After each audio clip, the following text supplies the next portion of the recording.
Joining us now on Skype is our buddy Matt Norlander, who gives us a good perspective on what's going on in college basketball nationally. Matt, thank you for joining us, first of all. And I have to say, I like the beard. You got a little beard going this time.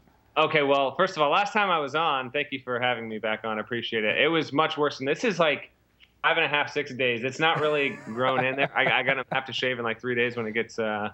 But I'm glad to be back here with video. I've got the tree. You know, we've got very festive. Trying to make it festive. I've got to get a haircut here, but so I apologize about that. But anyway. No, I'm wearing face paint, so you look 100 times better than I do. Right now, this is, anyone that's keeping their TV on, thank you so much. Yeah, this is probably the high point for this show for sure. We'll start Florida with the Florida Gators. Last time we talked, they were clearly at the time the class of the SEC, probably still so, but they went to Arizona. They lost. Did that game change your opinion on what that team is, maybe the way they folded down the stretch, or do you still think that they're maybe the best team in the SEC as we head into the end of December and start of January? Right. Well, I don't want to make Kentucky fans, huff and puff, so to speak, but I still think Florida's the best SEC team. Listen, they played on the road at an Arizona team that's ranked in the top 5 right now. And it was a good game, sloppy. Like whereas Indiana Butler was a really awesome game and very fun to watch and well played. Florida Arizona, I mean, at the end there, each team was trying to give it away. That said, close loss on the road. I don't really ding Florida considering what else we've seen from them. They just have to figure out the point guard situation. Kenny Boynton, he is what he is. He can be feast or famine. He really can. Wilbekin, the guy who should have the ball, he's got a broken finger. He's got a problem with his finger there. So as we move forward, I would expect Billy Donovan to try and get the ball into Wilbekin's hands more than Boynton.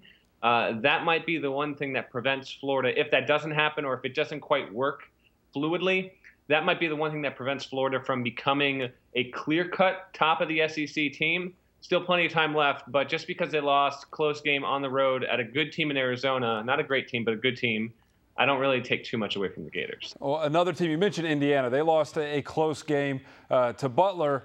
That Indiana team, I don't think has as much talent as UK last year. We can say that, I think, pretty safely. But they have a lot of balance. They look pretty dominant in some of the games they played. But they lose to Butler. Does that give you, I mean, does it expose them in any ways? Or anything coming out of the game that you come away saying maybe Indiana is not the team that we thought they were? Very good, but maybe not the juggernaut.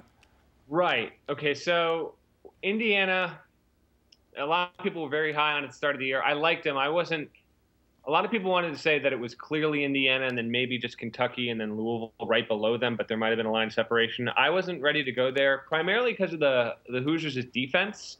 Last year, they were not that good on defense. They weren't miserable, but they were very ordinary, and that led me to – a lot of teams normally in 1 year can't totally change their profile to be a top-tier defensive team. Indiana's gotten better, by the way, which is inspiring for Hoosiers fans. But – I would say, I don't know if they were really, if you saw a blueprint or if they were exposed. Butler's an awesome team. This was just, to me, it was more about Butler than Indiana. Indiana's going to be fine at a train wreck season for Indiana would mean a 3 seed at this point this year. I think they're going to end up with a 1 anyway. For Butler, their first win over a #1 team in program history, it kind of proved. Brad Stevens again was proving how good of a coach he is and why he's considered in most circles top 10, top 5, even by some. So I really took more from Butler than Indiana in that.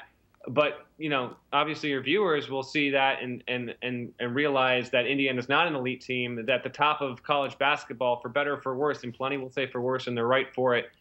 It doesn't have a team like Kentucky last year where the talent and the group itself feels something not transcendent. I think last year's Kentucky team was transcendent, but there's not even something close to that this year with Indiana or even with Louisville, who's been fantastic defensively, but I still think they've got flaws.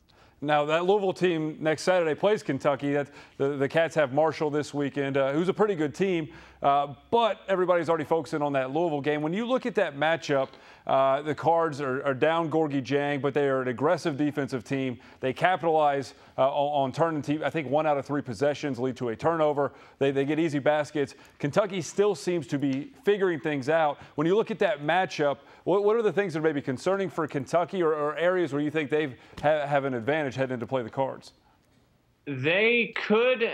First of all, I love the fact that it's December 19th and we're already looking ahead to the Louisville game. That's all. I understand that's what people want to talk about. There's still between the two teams, 3 or 4 or 5 games to be played. But forget that. Let's talk about this game right now. Say a few things on this game. One, so Gorgie Jang's not going to play for Louisville, at least barring Rick Pitino just being savvy with this, and maybe he is ready. I don't think he will be. So he's out. It instantly makes it really intriguing because obviously with Louisville, it's the better team overall right now. But when you remove Jang, who's going to be the guy drafted higher in the draft, I would assume, than anyone on that team, it's an equalizer. Kentucky.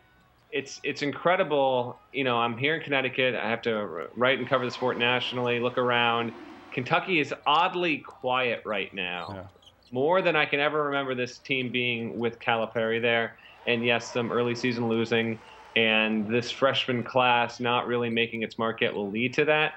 I think it's going to be a really good, and I do think it's going to be a really close game. I think Louisville will still have an edge without Jang. I still have questions with the point guard situation. We've talked about this on the show before. I think Harrow will improve. He will get better, but I don't think he's there yet. This might be the year that Louisville can get the scalp of Kentucky, so to speak. With no Jang, it makes it really interesting, though, and borderline toss-up. But Louisville's defense. I don't know if people realize how good the defense is right now. It's playing statistically at a level that's uncommon, basically allowing 0.8 points per possession. And for people that might not realize what that is, that's just amazingly good, really good. By far the best in the country, not even close. Now, before we let you go, Kentucky fans are excited about the commitment of Sting's son, the wrestler. At any point in your life, have you been a wrestling fan? Do you have a favorite wrestler, or is that just something that in Connecticut? I mean, you're close by, it never caught on. Well, I've got a buddy who's a Kentucky fan, Matt. It might be his birthday today, so happy birthday. And I think he's a wrestling fan. I never got into it huge. I remember when I was 6 or 7, going over to a buddy's house, shoving my face with Rolos. Remember Rolos? Yes, we have some in my house. My wife bought them. I haven't had a Rolo in 12 years. But anyway, but yeah, I mean, I live in Stamford. The headquarters, I can run 13 minutes down the road, literally run, and I'll be on the doorstep there. But yeah, no, I mean, listen, wrestling's just never been my thing. But all the credit in the world to you for putting that on your face today and actually going with it. Props to that, and congrats to Kentucky's football program. I hope my wife is enthusiastic when I get home. I have a feeling she's going to have a different take. Matt, thanks for joining us. Appreciate it. And everybody can follow you on Twitter and check out the podcast, which are on iTunes, right? Absolutely. CBSSports.com, Eye on College Basketball Podcast. I appreciate the plug, TJ. No problem. Good stuff. A Merry Christmas. You too. Thank you, Matt.